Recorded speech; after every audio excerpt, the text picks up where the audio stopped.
आमन्तु बिल्लाह सदक़ल्लाहुल अलिय्युल अज़ीम व सदक़ रसूलुहुन नबियुल अमीनुल मतीनुल मुबीनुल करीम व नहनु अला ज़ालिका लमिनश शाहिदीन वश्शाकिरीन वल्हम्दुलिल्लाहि रब्बिल आलमीन। आइए हम और आप अक़ीदत व मोहब्बत के साथ अपने आका व मौला लंबे लंबे हाथों से भीख देने वाले दाता रहमत आलम नूर मुजस्सम शहनशाह अरब व अजम फ़ख्र आदम व बनी आदम जनाब अहमद मुश्तबा मोहम्मद मुस्तफ़ा सल्लल्लाहु ताला अलैहि वसल्लम की बारगाह करम में दुरूद व सलाम का नजराने अक़ीदत पेश कर लें और पढ़ें अल्लाहुम्मा सल्लि अला सय्यदिना शफ़ीअना नबीना करीमना व मौलाना मुहम्मदिन मअदनिल जूदि वल करम वालिहिल किराम वब्निहिल करीम व बारिक वसल्लिम सलातम व सलामन अलैका या रसूलुल्लाह सल्लल्लाहु ताला अलैहि वसल्लम। हज़रात, जिस अजीम हस्ती का आज आप इंतज़ार कर रहे हैं, इंशाअल्लाह अनक़रीब वो शख्सियत रौनक़ मिंबर होने वाली है। चंद मिनट के लिए मैं हाजिर हूँ। थोड़ी देर जिक्र खैर में अपना भी नाम लिखाकर अजर व हसनात हासिल करने की सही कर रहा हूँ। हजरात, हम जितने भी अल्हम्दुलिल्लाह यहाँ बैठे हैं सब शहीदाने करबला के मानने वाले। कुछ लोग जलसा करते हैं सियासत के लिए, कुछ लोग जलसा करते हैं सियादत के लिए, कुछ लोग जलसा करते हैं क़यादत के लिए। आज हम जलसा कर रहे हैं इमाम हुसैन की शहादत के लिए। जिस जगह पर जहां भी दुनिया में जहां भी आशिक़े इमाम हुसैन हैं, उनके दिल में सरकार इमाम हुसैन की मोहब्बत का जोश और जज्बा हमेशा रहता है। इसको एक शेर में सुन लें। है आशिकों की बज़्म में, है आशिकों की बज़्म में चर्चा हुसैन का, है आशिकों की बज़्म में चर्चा हुसैन का, है आशिकों की बज़्म में चर्चा हुसैन का। हर एक की जुबान पे है, हर एक की जुबान पे है नारा हुसैन का, हर एक की जुबान पे है नारा हुसैन का। है आशिकों की बज़्म में चर्चा हुसैन का, और मुख्तार कायनात है, बोलो मुख्तार कायनात है नाना हुसैन का। सारी दुनिया के मालिकों मुख्तार हसनैन के नाना हैं। कयामत में सरकार जिसकी शफाअत फरमा देंगे वही जन्नत का हकदार होगा, और जिससे मुंह मोड़ लेंगे वो जहन्नम में चला जाएगा। यजीदियों को, हुसैन पाक के दुश्मनों को इससे सबक लेना चाहिए कि मेरे सरकार कल क़यामत के दिन हमारे शफी होंगे, क्योंकि रब तबारक व तआला जन्नत का दरवाजा मेरे मुस्तफा पे खोलेगा। मेरे मुस्तफा जब चाहेंगे तभी जन्नत का दरवाजा खुलेगा, उससे पहले नहीं खुल सकता। हजरत आदम से लेकर ईसा तक कमोबेश 1,24,000 दुनिया में पैगंबराने इस्लाम तशरीफ लाए हैं। दुनिया में तो आए हैं पहले, जन्नत में जाएंगे मुस्तफा के बाद में।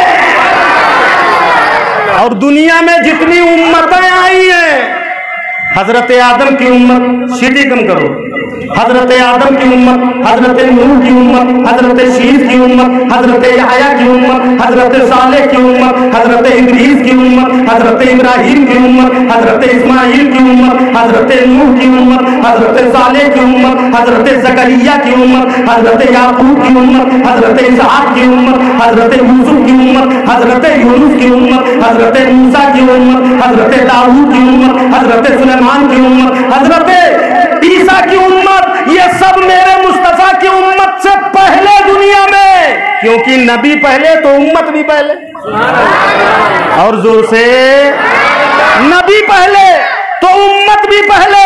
मगर अल्लाह का करम देखो, अपना पाकीज़ा मजहब और धर्म देखो कि कल क़यामत के दिन मुस्तफा पहले जन्नत में और सारी उम्मतों से उम्मते मुस्तफा पहले जन्नत में।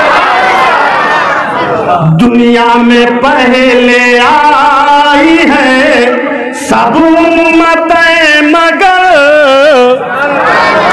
दुनिया में पहले आई है सब उम्मतें, मगर और जन्नत में पहले जाएगी उम्मत रसूल की, जन्नत में पहले जाएगी उम्मत रसूल की। तो हम सब सरकार इमाम हुसैन के चाहने वाले हैं, इमाम हुसैन की मोहब्बत का दम भरने वाले हैं। मेरे आका इमाम हुसैन के नाना मालिको मुख्तार हैं, बोल दो तड़के, मुख्तार कायनात है नाना हुसैन का, मुख्तार कायनात है नाना हुसैन का, मुख्तार कायनात है नाना हुसैन का। और कौसर के जाम पे भी है, कौसर के जाम पे भी है कब्जा हुसैन का, कौसर के जाम पे भी है कब्जा हुसैन का। सैयदना सरकार इमाम हुसैन ने वो काम किया है, अल्लाहु अकबर, कि दुनिया में आज तक कोई ना कर सका है, ना कयामत तक कोई कर सकता है।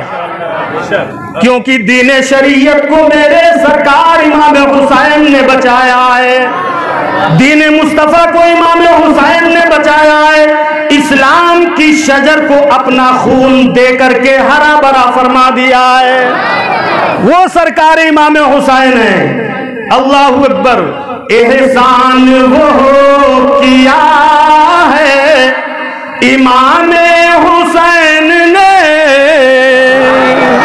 इमाम हुसैन के नाम पे एक बार और जोर से बोल दीजिए, एहसान वो किया है इमाम हुसैन ने, कि एहसान वो किया है इमाम हुसैन ने।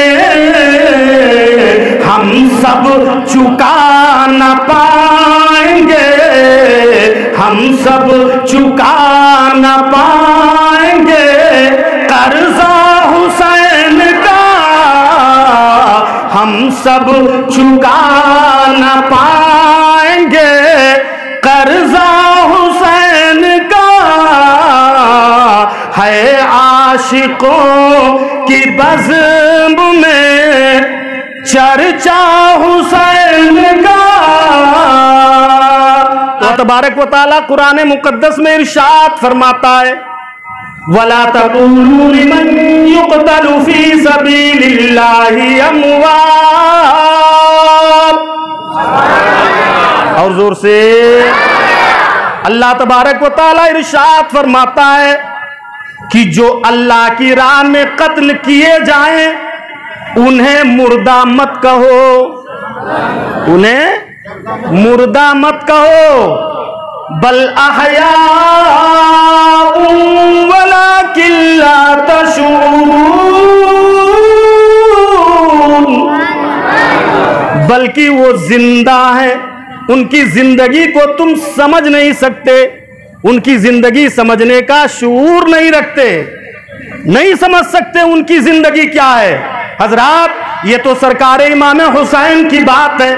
आओ मैं एक वाकया पेश करके आपको इमाम हुसैन के गुलामों की जिंदगी दिखा दूं।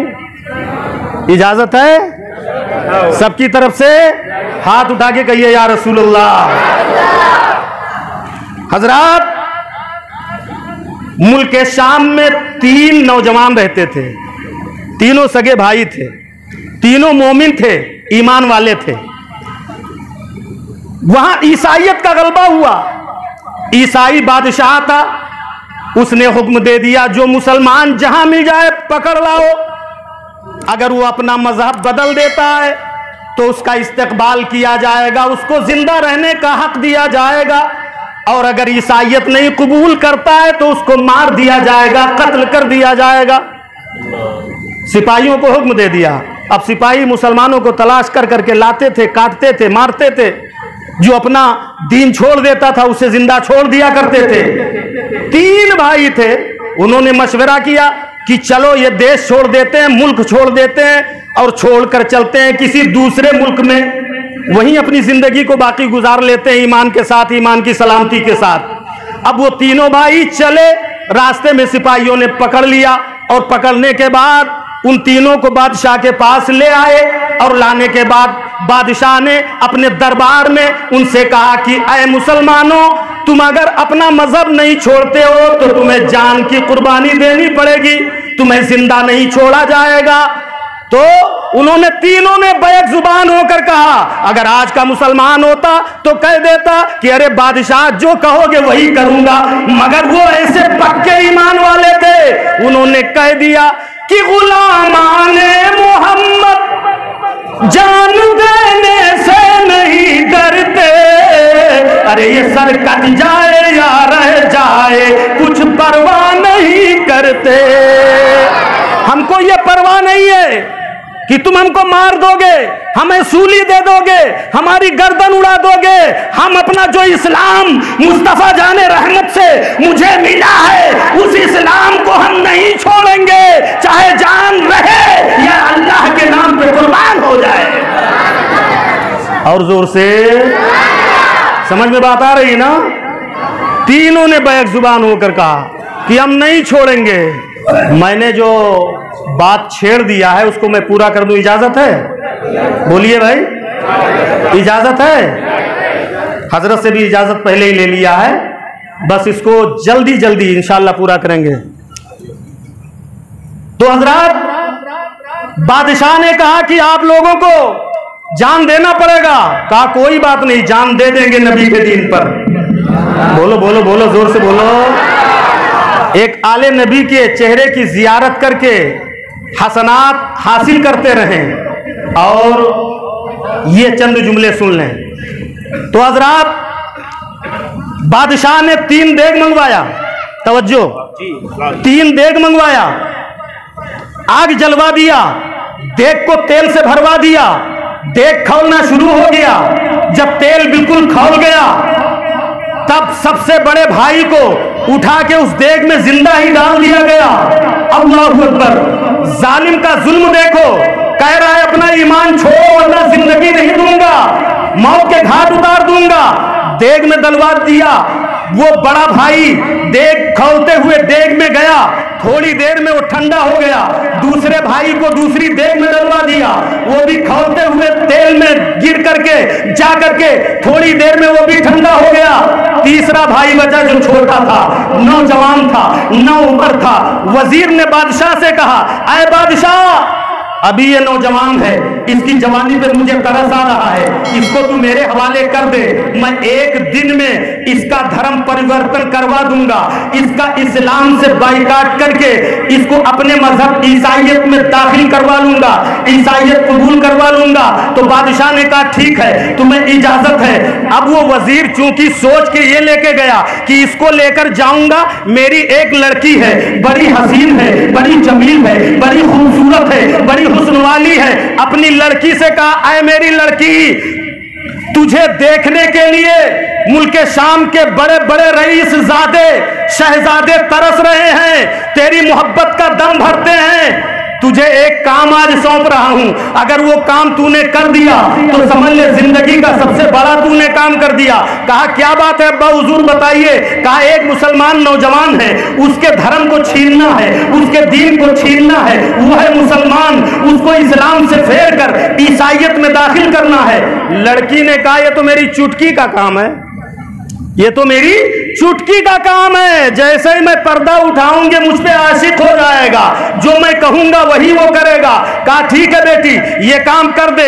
अल्लाहू अकबर। अब एक कमरे के अंदर बंद संवर के वो लड़की बैठी है। रात के वक्त वजीर ने उस नौजवान को ले जाकर उसमें दाखिल कर दिया। कहा इसमें चले जाओ। अब जब वो लड़का उस कमरे के अंदर जाके पहुंचता है तो क्या देखता है, एक हसीन और जमील खूबसूरत दोशीज़ा है, एक लड़की है। जैसे ही एक नजर पड़ी, नजर हटा लिया, और नजर हटाने के बाद नियत कर लिया नमाजे नफल की। सुभान अल्लाह। और जोर से सारी रात वो नफल पढ़ता रहा, दूसरी नजर नहीं डाली।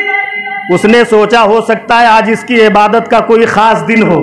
दूसरा दिन आया, दूसरे दिन भी जब उस कमरे में उस लड़के को दाखिल किया, उस नौजवान को दाखिल किया, फौरन उसने फिर नियत बांध ली, फिर शुरू कर दिया इबादत इलाही। सारी रात इबादत करता रहा। इसी तरह से 39 रातें गुजर गई। बोल दो सुभान अल्लाह। और जोर से जब 40वीं रात आई, लड़की ने हाथ पकड़ लिया। कहा नौजवान, तेरे सीने के अंदर क्या दिल नहीं है? क्या तू इंसान नहीं है? क्या तू कोई फरिश्ता है? अगर जिन्नात भी होता वो भी मेरे हुस्न को देख करके मुझसे मशहूर हो जाता। क्या वजह है, क्यों तू मेरे ऊपर नजर नहीं डाल रहा है? आखिर कौन सा ऐसा हसीन और जमील है जिसका हुस्न तेरी नजरों में समाया हुआ है? तो उसने कहा, जिसकी तर्जमानी हमारे इमाम अहले सुन्नत बरेली के ताजदार ने किया है, हूर पे आंख ना डाले कभी शैदा तेरा। और जोर से, हूर पे आंख ना डाले कभी शैदा तेरा, क्या जचे देख के ऐ आका तलवार तेरा। नारे तकबीर, नारे तकबीर, नारे रिसालत, नारे रिसालत, नारे हैदरी, नारे हैदरी, मसलके आला हजरत, मसलके आला हजरत। तो हजरत, उस लड़की ने पूछा, ये कौन तेरा मुस्तफा है, किसका तू आशिक है? बताया, जो सरवरे अंबिया है, इमामुल अंबिया है, अल्लाह के हबीब हैं, जिन्होंने इस्लाम हमको दिया, जिन्होंने कुरान हमको दिया, जिन्होंने ईमान हमको दिया, जिन्होंने मजहब हमको दिया, जिन्होंने शरीयत हमको दिया, वही मुस्तफा जाने रहमत का मैं आशिक हूँ। तो उस लड़की ने कहा, तो ठीक है, जिस मुस्तफा के हुस्न के सामने मेरा हुस्न कुछ नहीं है, उस मुस्तफा के दामन को मैं भी अपने हाथ में लेना चाहती हूँ। यानी मुझे भी कलमा पढ़ा दे और मुझे कलमा पढ़ा के उस इस्लाम में दाखिल कर दे। उसने कलमा पढ़ाया डरते डरते। तो उस लड़की ने कहा, डरो मत, इंतजाम मैं किए दे रही हूँ। फौरन गई, अस्तबल से 2 घोड़े लाई, एक उसके लिए एक अपने लिए। एक घोड़े पर वो सवार हुई, दूसरे दूसरे पर लड़के को सवार किया, कहा चलो रातों रात निकल चलते हैं दोनों लोग। अब जब रातों रात निकले हैं, कुछ दूर का सफर किए हैं, घोड़े सर पर दौड़ते हुए जा रहे हैं, पीछे से कुछ लोगों के आने की आवाज आती है, घोड़ों के आने की आवाज आती है। तवज्जो कीजिएगा हजरात, पीछे से लगता ऐसा है कि कोई लश्कर आ रहा है पकड़ने के लिए। ये और घोड़ा सब पर दौड़ाते हैं, पीछे से वो और करीब होते चले जा रहे हैं। जब बिल्कुल करीब हुए तो उन्होंने आवाज दिया, उसमें से एक घोड़सवार ने आवाज दिया, आए मेरे भाई अब आगे मत जाओ, ठहर जाओ, मैं तुम्हारा दुश्मन नहीं हूं, मैं तुम्हारा दोस्त भाई हूं, जो 40 दिन पहले तुम्हारे नजरों के सामने खड़ते हुए देग में डाले गए थे। अल्लाहू अकबर। अब ये जब आवाज अपने भाई की सुनता है, फौरन रुक जाता है, फौरन ठहर जाता है। सब करीब आते हैं, पूछता है और ये कौन है? तो कहा ये तुम्हारा एक दूसरा भाई भी साथ में है और ये फरिश्ते हैं। अल्लाह ने हुक्म दिया है कि जाओ, तुम्हारा भाई एक जो है मेरी बंदी को लेकर अपने साथ जा रहा है, जाओ उन दोनों का निकाह करवा दो। अब फरिश्तों की मौजूदगी में तुम्हारा निकाह होगा। अल्लाहू अकबर। बस यही अपनी बात को मैं एंड करता हूँ हजरात। अल्लाह की राह में 40 दिन पहले शहीद होने वाले दोनों भाई उसी तरह से जिंदा हैं जिस तरह तीसरा भाई जिंदा है। तो जब एक गुलाम की जिंदगी का ये आलम है, तो करबला के तमाम गुलामों के ईमान का आलम क्या होगा? इमाम हुसैन की जिंदगी का मकाम क्या होगा? उनकी जिंदगी का कौन अंदाजा लगा सकता है? जब उनके गदा भर देते हैं शाहाने जमाना की झोली, अरे मुहताज का जब ये आलम है, मुख्तार का आलम क्या होगा? वला तक़ूलू लिमन युक़्तलू फ़ी सबीलिल्लाहि अमवात बल अहयाउन वलाकिन ला तशऊरून। जो अल्लाह की राह में कत्ल किए जाए उन्हें मुर्दा मत कहो, बल्कि